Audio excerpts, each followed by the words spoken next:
নমস্কার বন্ধুরা, আমি মনি রান্নাবাটিতে আবারও আপনাদের সবাইকে স্বাগত জানাই। আজকের রেসিপি ট্যাংরা মাছের তেল ঝাল। যে কোনো মাছেরই তেল ঝাল কিন্তু আমাদের বাঙালিদের কাছে খুবই প্রিয়, আর ট্যাংরা মাছ থাকলে তো কথাই হবে না। এই রান্নায় সবার প্রথমে আমার লাগছে একটা বড় সাইজের পেঁয়াজকে আমি মিক্সার গ্রাইন্ডারে পেস্ট করে নিয়েছি। তার সাথে নিয়েছি আদা, রসুন আর দুটো কাঁচা লঙ্কাকে পেস্ট করে নিয়েছি। সাথে লাগছে টমেটো, একটু মোটা মোটা স্লাইসে কুচিয়ে নিয়েছি। লাগবে ধনে পাতা আর কাঁচা লঙ্কা যেটা আমি ছিঁড়ে নিয়েছি। লাগবে কালো জিরে, এলাচ আর কটা লবঙ্গ। লাগবে হলুদ গুঁড়ো, জিরে গুঁড়ো আর লাল লঙ্কা গুঁড়ো। এসবের সাথে আমার লাগবে পরিমাণ মতো নুন। আর রান্নাটা কিন্তু আমি করে নেব সর্ষের তেলে। আর আমাদের অতি অবশ্যই উপকরণ যেটা হলো ট্যাংরা মাছ। মাছটা কিন্তু আমি দোকান থেকেই ভালোভাবে কাটিয়ে পরিষ্কার করে এনেছি। বাড়ি এনে ভালোভাবে ধুয়ে এটাকে আমি ম্যারিনেট করে নেব। প্রথমেই দিয়ে দিলাম ম্যারিনেশনের জন্য পরিমাণ মতো নুন। সবকটা মাছেই আমাদের সমান মতো ম্যারিনেশনটা করে নেবার চেষ্টা করতে হবে। আর তারপরে দিলাম আমি পরিমাণ মতো হলুদ গুঁড়ো।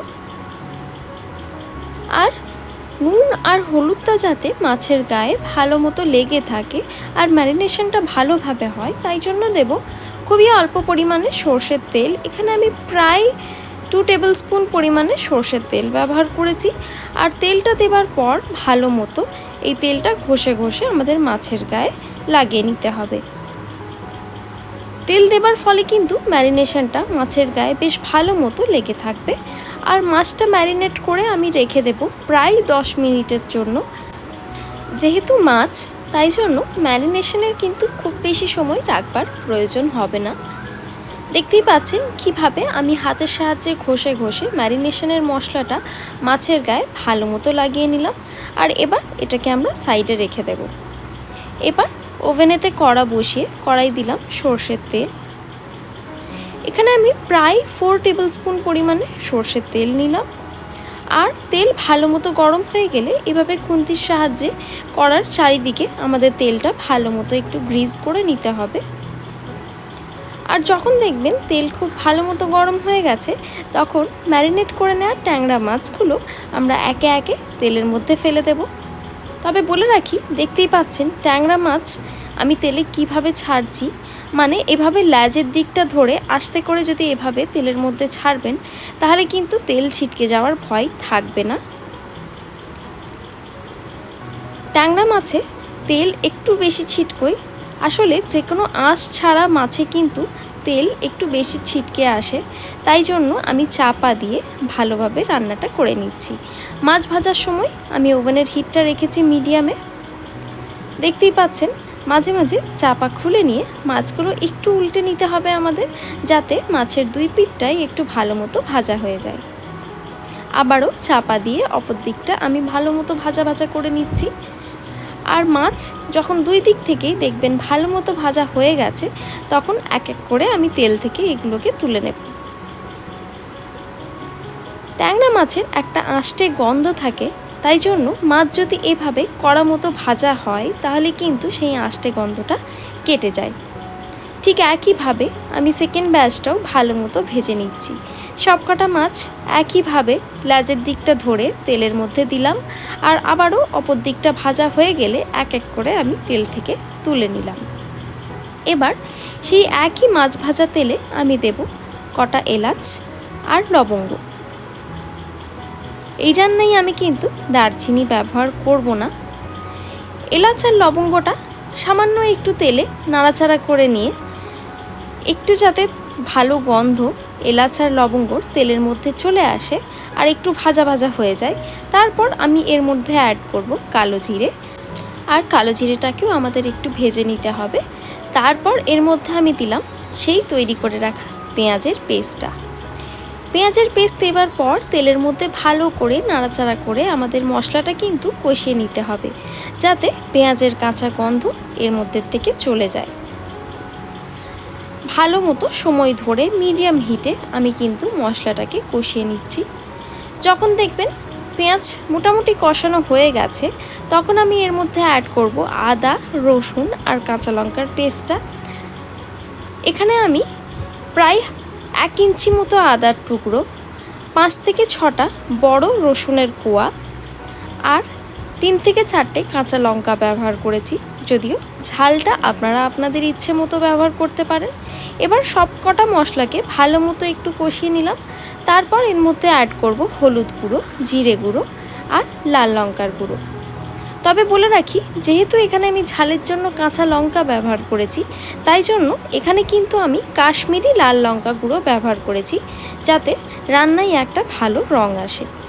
আবারও সবকটা মশলাকে একটু ভালো মতো কষিয়ে নিয়ে দিলাম এরকম মোটা মোটা স্লাইসে কেটে রাখা টমেটোটা। আর টমেটোটা দেওয়ার পর একটু নাড়াচাড়া করে নিয়েই দিয়ে দেব প্রায় 2 কাপ পরিমাণে জল। এবার জলটা দিয়ে আবারও ভালো করে একটু নাড়াচাড়া করে নেব। টমেটো এইভাবে রান্নায় দিলে রান্নায় কিন্তু দেখতে ভালো লাগে। তবে আপনারা চাইলে অবশ্যই টমেটোর পেস্টও ব্যবহার করতে পারেন, কিন্তু সেক্ষেত্রে হাফ টমেটোর পেস্ট ব্যবহার করতে হবে। এবার এর মধ্যে দেব পরিমাণ মতো নুন। নুনটা একটু হিসেবে দিতে হবে, কারণ মাছের ম্যারিনেশনেও আমরা আগে নুনের ব্যবহার করেছি। আর নুনটা দেবার পর আবারও সব কিছুকে একটু ভালো করে মিশিয়ে নেব। এবার দেখতেই পাচ্ছেন গ্রেভি ভালো মতো ফুটে এসছে। এই পর্যায়ে অ্যাড করলাম কটা চেরা কাঁচা লঙ্কা। আর এবার এক এক করে দিয়ে দিতে হবে সেই ভেজে রাখা মাছগুলো। এক এক করে সব কটা মাছ আমি কিন্তু এই ঝোলের মধ্যে দিয়ে নেব। আর ঠিক এইভাবে দিতে হবে যেন সব কটা মাছ ঝোলে ভালো মতো ডুবে থাকে। দেখতেই পাচ্ছেন আমি ঠিক কীভাবে চামচের সাহায্যে এই মাছগুলোকে এই ঝোলের মধ্যে ডুবিয়ে নিলাম। আর এবার ওভেনের হিটটা লো টু মিডিয়ামে করে আমি চাপা দিয়ে মাছগুলোকে রান্না হতে দেব। মাছ কিন্তু আমি খুব বেশি উল্টোবো না, মানে এই যে একভাবে মাছটা আমি দিয়ে দিলাম, এইভাবেই মাছটাকে আমি রান্না করলাম প্রায় 10 মিনিটের জন্য। 10 মিনিট পর চাপা খুলে নিলাম। সামান্য একটু খুন্তি দিয়ে একটু নাড়াচাড়া করে চেক করে নেব যে মাছগুলো ঠিকঠাক সফট হয়েছে কি না। খুব বেশি নাড়াচাড়া করলে কিন্তু মাছ ভেঙে যেতে পারে। আর এই পর্যায়ে আমি অ্যাড করব কুচনো ধনেপাতা। আর দেখতেই পাচ্ছেন গ্রেভি কিন্তু বেশ ভালো মতো ঘন হয়ে গেছে, মাছও বেশ সফট হয়ে গেছে। এই পর্যায়ে ধনেপাতা অ্যাড করার পর আবারও সব কিছুকে একটু খুন্তির সাহায্যে ভালো মতো নাড়াচাড়া করে নেব, যাতে ধনেপাতার ভালো গন্ধটা এই রান্নায় চলে যায়। আর তাহলেই কিন্তু আমাদের এই ট্যাংরা মাছের তেল ঝাল সার্ভ করবার জন্য একদম রেডি।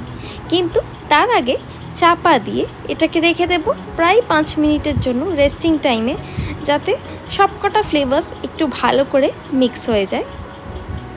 এবার এটাকে আমরা বার করে সার্ভ করব গরম গরম ভাতের সাথে। দেখতেই পাচ্ছেন এটা কিন্তু দেখতে যেমন লোভনীয়, খেতেও কিন্তু অসাধারণ হয়েছিল। আশা করছি আপনাদের আমার আজকের এই রেসিপি ভালো লেগে থাকবে। ভালো লেগে থাকলে লাইক, শেয়ার আর সাবস্ক্রাইব করে পাশে থাকবেন। দেখা হবে আবারও একটা নতুন রেসিপি নিয়ে। ততক্ষণের জন্য ধন্যবাদ। সুস্থ থাকবেন। Happy cooking.